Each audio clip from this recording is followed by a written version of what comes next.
out. Put your ear in it. Put your ear in it. It's wrong, isn't it? What are we doing? Oh, brilliant.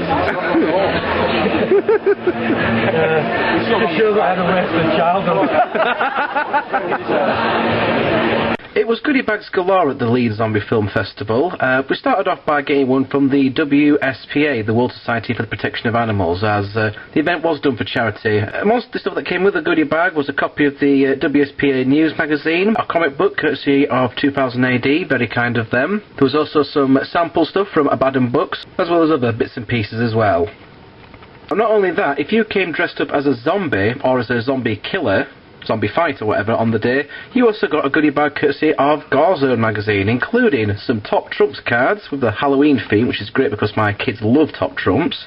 You also got a signed, well I got it anyway, I got a signed poster of the movie Mum and Dad. Now I've not seen the film before, but it does look like it could be bloody good.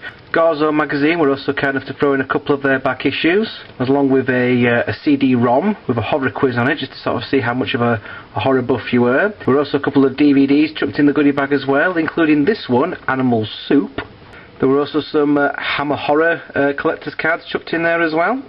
And lots of other sort of general bits and pieces, to be honest. All in all, it was a rather good goodie bag, and definitely worth dressing up as a zombie for, although, to be honest, I would have done it for free. The final film before we broke off for lunch was one of Dom and Mark's personal favourites, The Living Dead at Manchester Morgue. Although it has been known under several different titles as well, such as Don't Open the Window, Let Sleeping Corpses Lie, Breakfast at the Manchester Morgue, and Do Not Speak Ill of the Dead. In total, the movie has over 15 different names for it worldwide. True, alternative titles were commonplace in the international horror market back in the day, but even this seems a little excessive.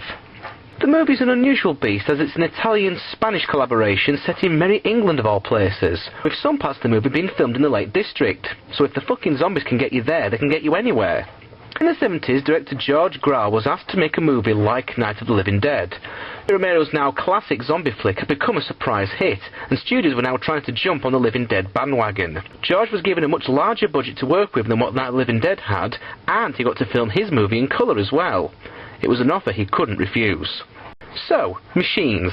They can really fuck stuff up, can't they? They're supposed to make our lives easier, but in fact just make them more complicated.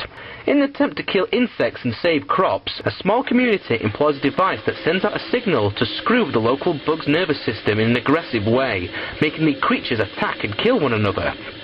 All is fine and dandy until that same signal has a bit of an unexpected side effect when it also causes the dead to rise from their graves to snack on the flesh of the living. The movie bears a lot of similarities to Zombie Flesh Eaters, in which not only does it have a ridiculous number of alternative titles, but it also got slapped with the Video Nasty label, leading it to be banned in the UK for many years before a heavily cut version of the movie was released on video.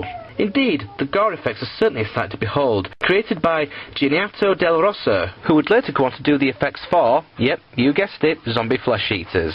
The gore moments include several disembowelments, sharp objects being plunged into heads, and an unfortunate secretary being set upon by 3 half-naked zombies who tear off one of her tits and eat it.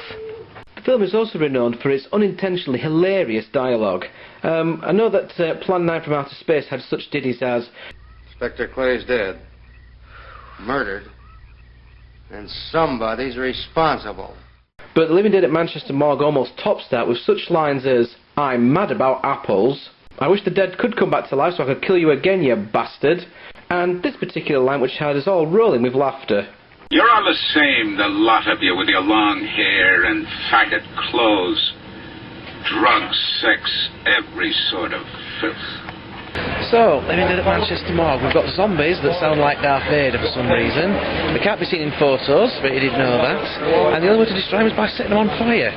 Now, interesting concept. It was made in the 70s, but it was very much ahead of its time. I mean, the whole story is about a government-backed machine that's meant to be enhancing crops, despite strong opposition to do so. Now, consider what happened in recent years with the recent controversy over genetically modified food. There's also the story in there that if you mess around with Mother Nature, she's going to mess around with you too. So, there is a green issue in that, perhaps making this film now even more apparent in the modern age. After that, it was time for lunch, and since my fellow zombie enthusiast Pete wasn't keen on me eating him, we ended up going to McDonald's, where we ended up freaking out the locals. Yes, again. After that, it was back to the Cottage Road Cinema to pick up a t-shirt, some more photos, and a raffle ticket to get an Xbox 360. Next up was Rec, or Record, or however it's pronounced. At only 70 minutes long, this was the shortest film of the festival, but it was by no means one of the scariest.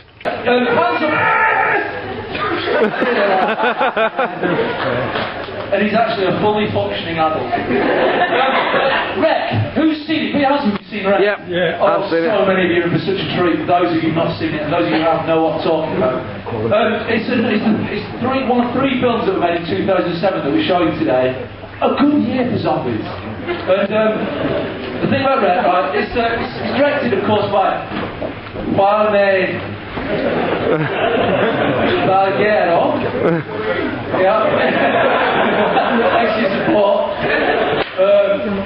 He was a documentary maker, interestingly, and you can tell that by, again, rather like Day of the Dead, it's very handheld, but a very different technique zombies, isn't it? Yes, thank you. Record is mostly shot entirely from the perspective of a handheld video camera, which captures all the moments as they happen in an apparent, for real, bit of filmmaking. A TV crew was shooting a documentary series on the late night lives of firemen. Answering a routine call to an apartment building, the crew find themselves in a world of shit when one of the would-be victims decides to bite a chunk out of one of her rescuers. With cameras still rolling, the crew and residents must find a way to survive this zombie outbreak within the confines of the apartment, as they have been trapped, quarantined even, inside the building by the trigger-happy military. Simply put, this movie actually feels like you've been trapped in a haunted maze. Record isn't so much of a story as it is a ride, and what it lacks in substance, it more than makes up for in pure, dripping, terrifying style, with plenty of jump from your chair, fucking hell type moments.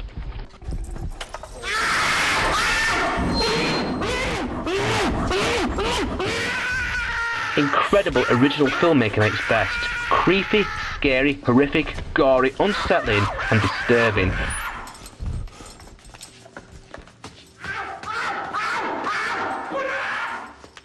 The final few minutes of this film are terrifying beyond words. I find myself white-knuckled and gripping my seat throughout. What was particularly scary was the zombie children. One little girl even tries to eat her own mother. Creepy little fuckers. Record delivers a perfect, fast-paced thrill ride that will score big with horror fans everywhere. If you haven't seen this film, then go see it. You'll be in for a treat.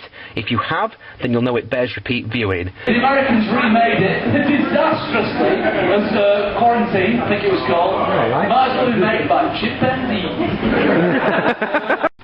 Speaking of which, whose fucking idea was it to put the film's final moment in every bit of marketing material for this movie? I mean, come on, really? The last shot? Even on the poster? I just don't get it. I'm sucking out your eyes, tearing all the muscles from your heart. Gnawing on your spleen, I'm flaying off your hide, and eagerly consuming every part. Chewing on your bones, I'm guzzling your flesh, not leaving you the time to run or scream.